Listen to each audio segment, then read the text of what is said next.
how a climate anomaly turned farmland into impassable swamps, making grain more precious than gold and labor meaningless. When millions of people, praying feverishly in churches, realized the heavens no longer heard them. When hunger erased the line between human and beast. History is used to remembering great battles and the fall of empires. But in 1315, the enemy did not come with a sword in hand. He came with a drop of water.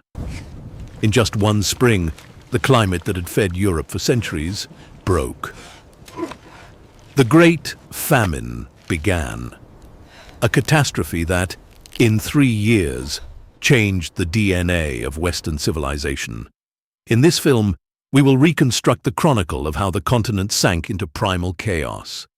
When livestock meat vanished from the diet, when dogs and horses were eaten, in some regions from England to Poland, people crossed the final line. We will examine accounts of graves being dug up and of those who survived by eating the flesh of their own kind. This is not just a story about a lack of food. It is a documentary investigation of how quickly morality collapses when civilization meets absolute hunger. The catalyst for the catastrophe, known to history as the Great Famine of the early 14th century, was not a local disaster or a war, but a sudden, global, and most terrifyingly, prolonged shift in Europe's climate pattern.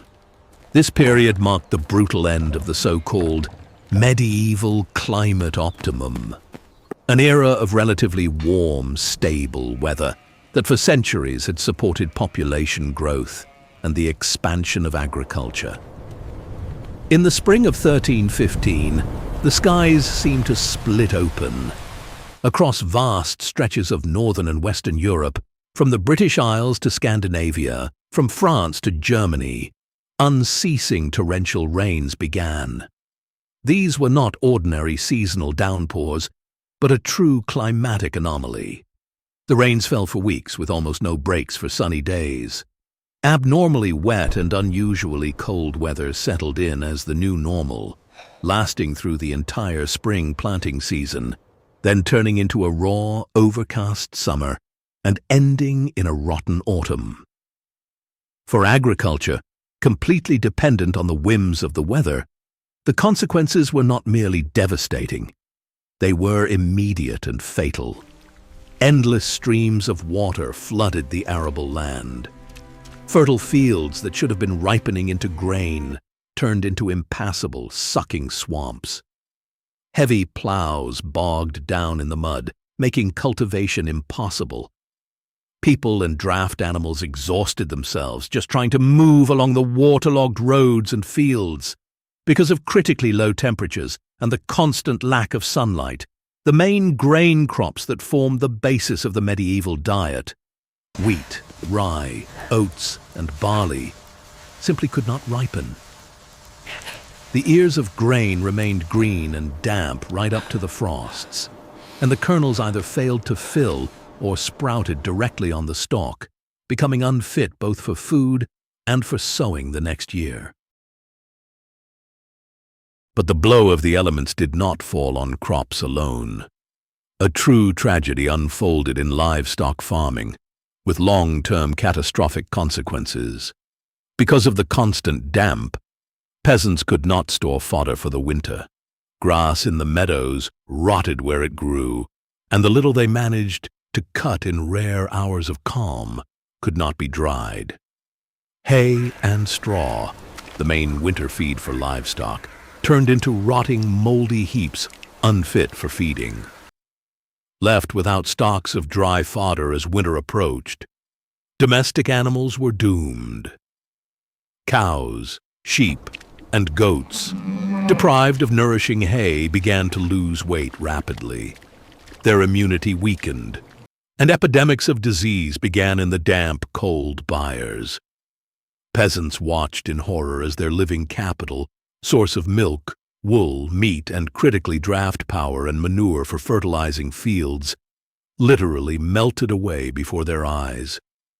The animals grew so weak they could not stand, and died in great numbers from starvation and hypothermia.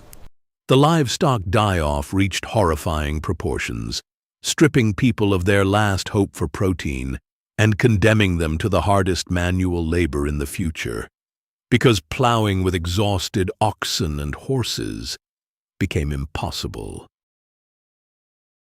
The pitiful amount of damp, unripe grain that people managed to gather from the fields through incredible effort was something they tried to save by any means possible. They carried it into cramped, smoke-filled homes, in pots, urns, and sacks, in a desperate attempt to dry it by the only source of heat, the hearth. But in conditions of extreme dampness and low temperatures, these attempts rarely succeeded.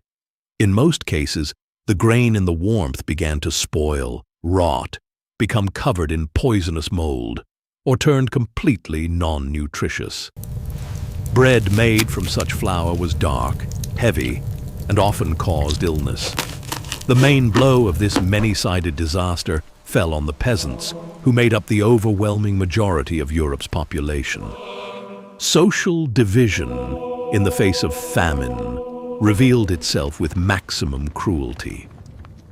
Unlike the high nobility, large monasteries, and wealthy urban merchants, who had access to guarded stone granaries stocked from previous years and the financial means to import fabulously expensive food from southern regions, peasants lived by the rule of from harvest to harvest. They had no safety cushion. Only by 1318 did the climatic anomaly begin to retreat, and the acute phase of the disaster gradually passed. Survivors slowly and painfully returned to a semblance of normal life, trying to rebuild their ruined households and farms. However, this recovery was deceptive. Hunger receded, but it left behind a society deeply traumatized physically and morally. These were the ruins of the old world on which people would have to live from then on. It formed the foundation of their worldview. Everything that happened, from a sunny day to a failed harvest, was seen as a direct manifestation of God's will. Therefore, when the abnormal, unceasing rains began in the spring of 1315, society's first reaction was the traditional one. This was a trial sent down for sins. According to beliefs hardened over centuries, the proper answer to disaster was repentance. Villages and towns sank into non-stop prayer. People, despite the cold and damp, went out in crowded religious processions. They carried banners and icons along roads washed into mud, begging the heavens to stop the downpours and spare the harvest. Churches were packed. People gave their last coins as offerings and kept strict fasts, hoping to atone for guilt and halt the forces of nature. Yet despite all efforts, fasts, and prayer services, the rains did not stop. Weeks piled into months, and the situation only grew worse. By the autumn of 1315, when it became clear the harvest had completely failed and mass famine lay ahead, a heavy fracture took place in people's minds. It became the gravest test of faith. The familiar pattern, repentance leads to salvation, did not work this time. People watched their families die despite their fervent prayers, and faced a tormenting inability to understand what was happening. Traditional spiritual supports that had sustained people for centuries in hard times proved powerless in the face of a natural catastrophe of such scale. In place of certainty came deep despair and a feeling of complete helplessness before the elements. Hunger tore apart the most fundamental, biologically rooted human bond, the love between parents and children. Families, realizing it was mathematically impossible to feed every member through the winter, were forced to make a horrifying choice. Parents deliberately left infants and very young children in the forests, condemning them to certain death from freezing or wild animals. to save resources for older children who were able to work. At the same time, among the elderly there was a phenomenon of heroic self-sacrifice. Old people voluntarily gave up their meager share of food to younger family members, knowingly starving themselves to death so the younger generation would have the strength to survive and continue working in the fields. By 1317, at the peak of the crisis, the situation had become so unbearable that chilling mentions of cannibalism began to appear in chronicles from England to Poland, an absolute taboo of Western civilization. In Bristol, the town chronicles for 1315 recorded that the death rate was so high that the living could barely find the strength to bury the dead. The same chronicle states, matter-of-factly, that horse and dog meat came to be considered good meat. There were cases of graveyard looting. Starving people dug up fresh graves of those who had died of disease to use their flesh as food. Detailed court records have also survived, making it impossible to dismiss these facts as mere medieval exaggeration.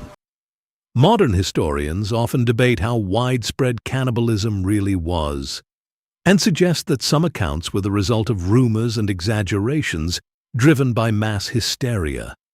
However, the very fact that such events were recorded in official documents and produced deep psychological trauma suggests that, in the most isolated and hardest-hit pockets, people truly crossed the boundary of what is human.